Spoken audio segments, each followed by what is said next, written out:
Okay, and we are now live. So committee, we're now taking up the transportation bill that has come out and it's come from finance and is now over here.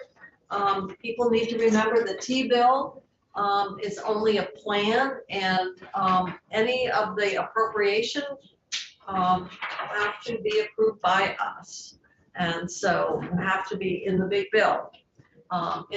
So unlike other states that might have multiple budgets, we have just one. And so the irony might be is people used to vote for the T-bill and vote against the budget. Yeah. And the budget was where the money was to fund the transportation plan. So additional money there. So what we have here is a document that was produced by Chris Root, who is here, and we will just go through very quickly the T-bill, and then I have an amendment that the committee will consider. So why don't you take it from here? Thank you, Madam Chair. For the record, Chris Rook, Joint Fiscal. As Senator Kitchell noted, the transportation bill, which is H736, is a very long bill. It's over 70 pages. I'm not going to go section by section. That's skinny compared to ours. But Chrissy was kind enough to post on the committee's webpage sort of a short section by section summary. So in your own time or offline, if you'd like to see sort of the layman's version of what every single section does in a 7-page document, that's there for easy reference. But just at a really high level today, perhaps the most important thing that you all should know is that all the numbers in the T-bill line up to the numbers in your budget. So we work behind the scenes to make sure that if the Senate Transportation Committee is authorizing $1 million for widgets, that you all have $1 million for widgets appropriated in the budget. So everything lines up. But this summary chart that you have before you, which is also posted on the Joint Fiscal Office's website under subjects transportation budget, sort of gives you the high level of the FY22 as passed and compares it against this coming year's governor's recommend, the House version, and the Senate version in green. Something you will notice immediately on looking at the sheet is that there's a very large year-over-year increase in authorizations from FY22 to FY23. Why is that? That is the federal infrastructure bill that was passed back in November, is bringing a lot more federal transportation money to states, including Vermont. So you are seeing that program development line increase from $314 million to $412.9 million. What is driving that is the additional federal money coming through the infrastructure bill. You will see that in a lot of these lines you might see fluctuations from year to year, but it's all project driven for the most part. When I talk about projects, perhaps the most important thing that T-bill does every year is adopts this white book full of projects as proposed, except for when the bill makes changes to it. And the bill did make a few amendments to the white book, which I'll walk through real quick. If you take a look at this big chart, I highlighted in red numbers here some of the, some of the changes between the House and the Senate version and what those changes are. But this sort of top half of the page, all the B900 appropriations, those are your base appropriations every year. I'm just going to walk through real quick how the Senate version differs from the House version. If you look on line 21, Program Development Administration, you're going to see a reduction of $54,000 that the House and Senate agreed to from the governor's recommend. That exact amount of money shows up again on line 54 as an addition to the Town Highway Aid Program. Exactly. What's going on here is we had to fix a math error in the calculation. So the Town Highway Aid Program down on line 54 is set by formula based on the Consumer Price Index. Due to the timing of when the calculations were made relative to when the governor's recommended budget was put forth, we discovered an error in the calculation of 20 basis points, which works out to exactly an average impact of $200 per town. But we worked with the agency to figure out where can we correct that math error. They recommended pulling it from program development So that's why you see $54,000 moving from B903, Program Development Administration, down to Town Highway 8. You're also going to see on line 28, Policy and Planning, an increase of just shy of $3.4 million. That is an increase in the federal appropriation line, not state dollars, but that's an increase in the federal appropriation line to account for some new money we're getting from the infrastructure bill. We are getting $21.2 million over the next 5 federal fiscal years for what's called the NEVI program, the National Electric Vehicle Infrastructure Program.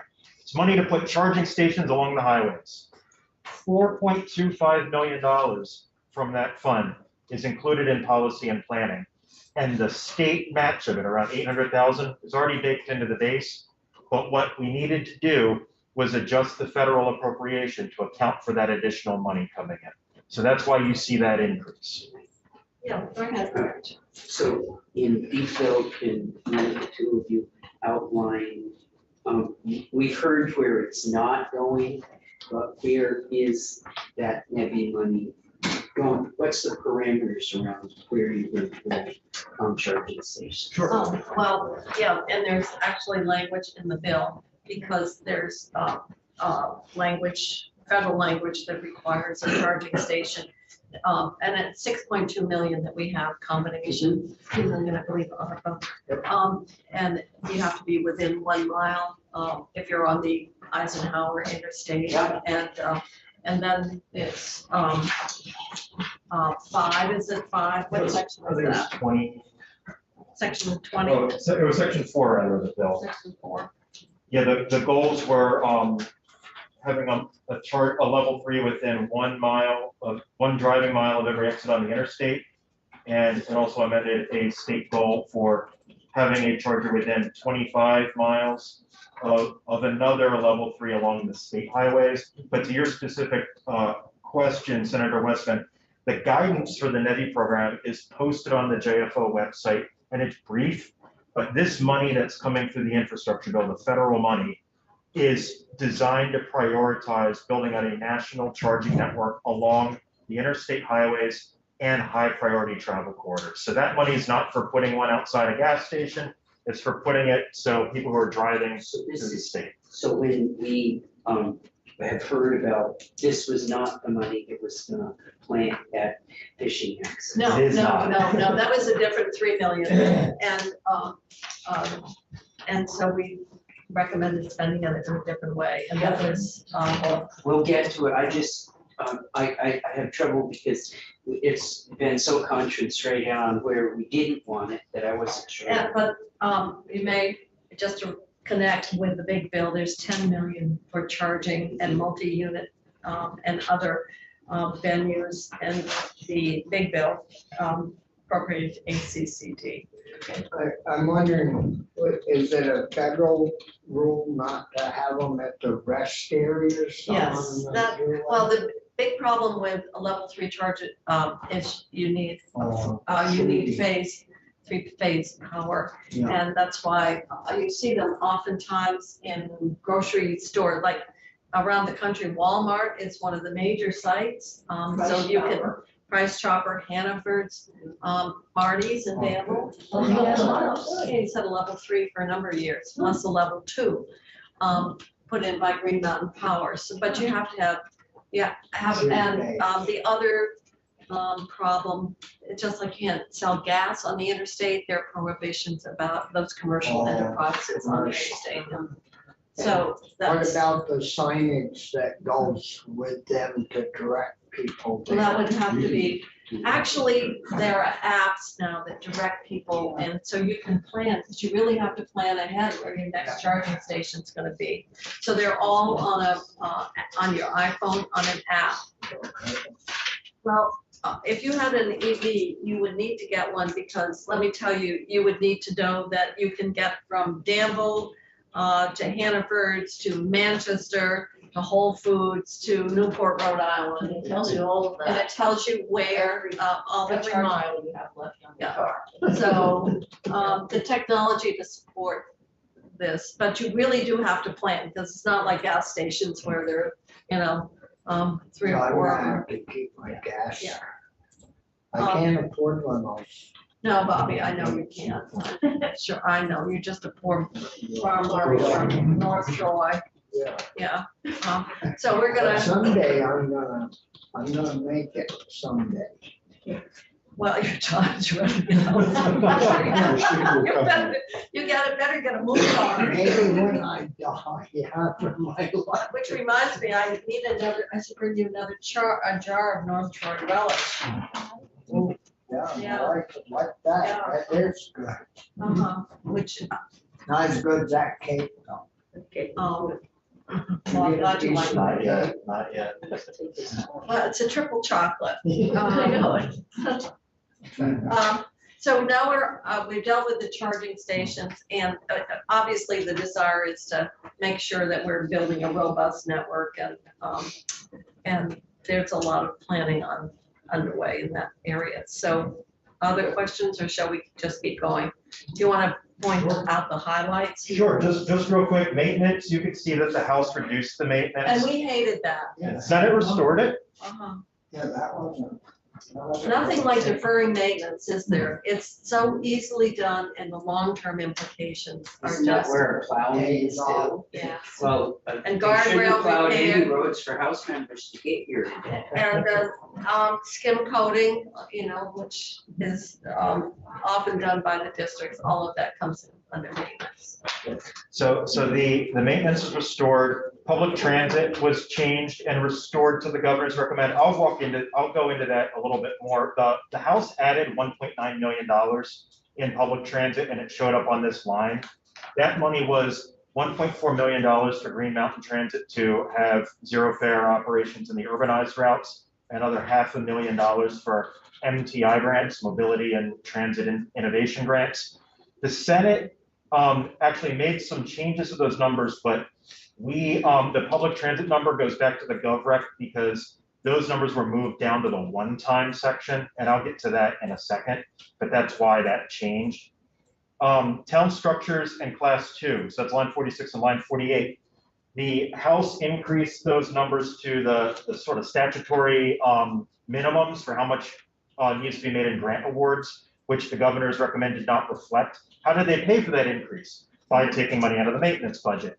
The Senate instead restored the numbers to what was in the governor's recommend and put directive language in the T-bill that directs the agency to bridge the gap between the governor's recommend and the minimum amount of grant awards they need to make using carry forward funds.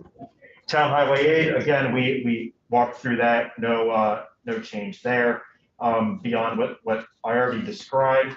One other thing to be mindful of is in town, and I didn't highlight this for a reason, but in town highway bridges, line 44, the numbers are the same. We're actually going to save some money here because part of the infrastructure bill has a new stream of funding I for. spent that, Was that?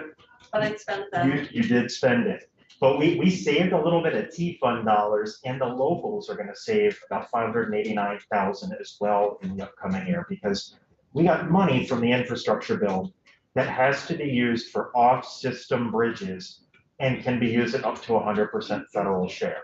So the agency reprogrammed some of the numbers in the white book to shift the construction costs for 6 bridges that had construction activity planned in FY23.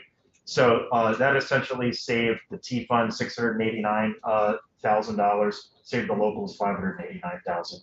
And We that, spent 500 of the 689. and 500, that's a really good segue down to the one-times. So it doesn't show up in detail on this chart, but it does on the chart that's available on the JFO website, that the only significant changes that the Senate made to one-time expenditures was, you'll see in the T-bill that there's a restoration of the money to VAST.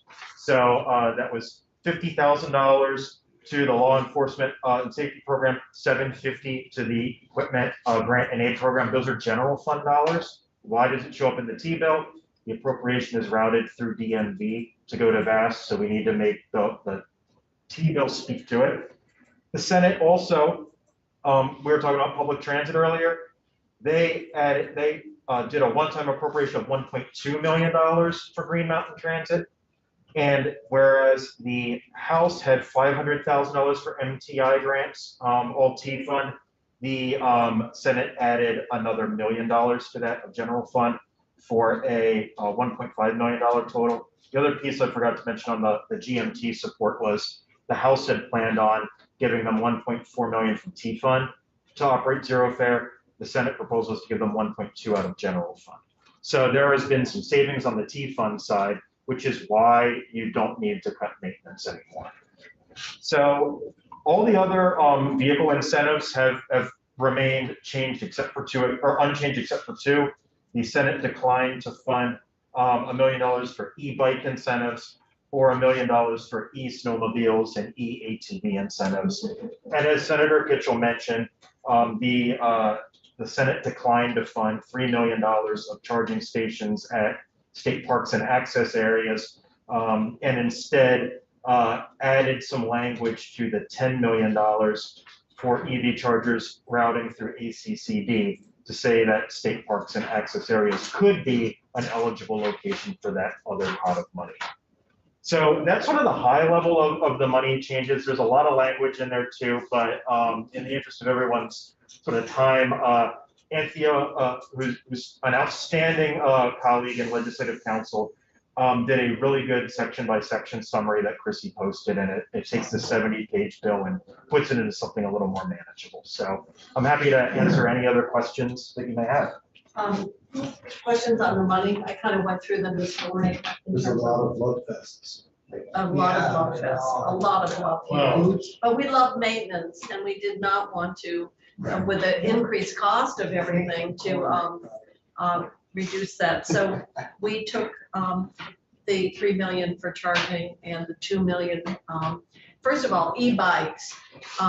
We do have a program now. It hasn't even been started for 50,000, and so we thought at this point with a program that hadn't started to move it from 50,000 to $1 million was probably not where we wanted to put our money, and we didn't think that seasonal equipment of recreational equipment would drive to the top, and that we would rather put the money into a micro transit and public transit, as well as WAREC, which is what we moved. So, and VAS to help with their trail maintenance equipment, and there's language in there about I getting. need new line work. Can I get electrical? No, you can't. Snow machines. No, and No. we didn't fund electric boats either. Come on. I know. think that Have a would be little a- fun. We weren't funding fun. That would be a big. Well, my lawnmower's not fun. No, that's true. Sounds So, like a rather dry committee that they wouldn't want to fund. I know. So committee, what I have here, one of the things that the Transportation Committee discussed, and that is the Burlington Airport, which is owned by the city of Burlington, located in the city of South Burlington.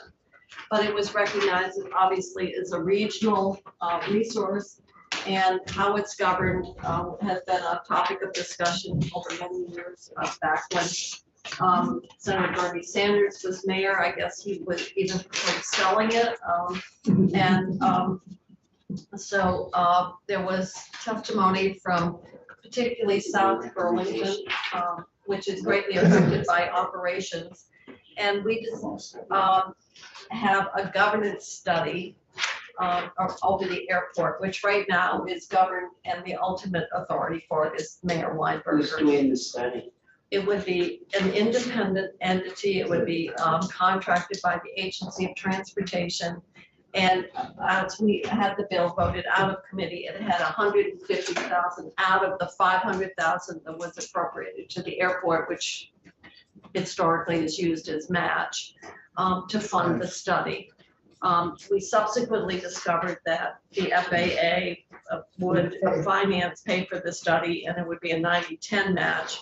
And so what the amendment does is makes change not to use the 150, but instead you'll notice source of fund on page 2. But that's not a 90, it's not a 90-10 split. Well, There should be, 10% of 150 is 15,000, so 150 minus 15 is 135. It's not Burlington. Oh, it is on the 10 of the 130 polling pitch. No, The it's total. 10% of the totals.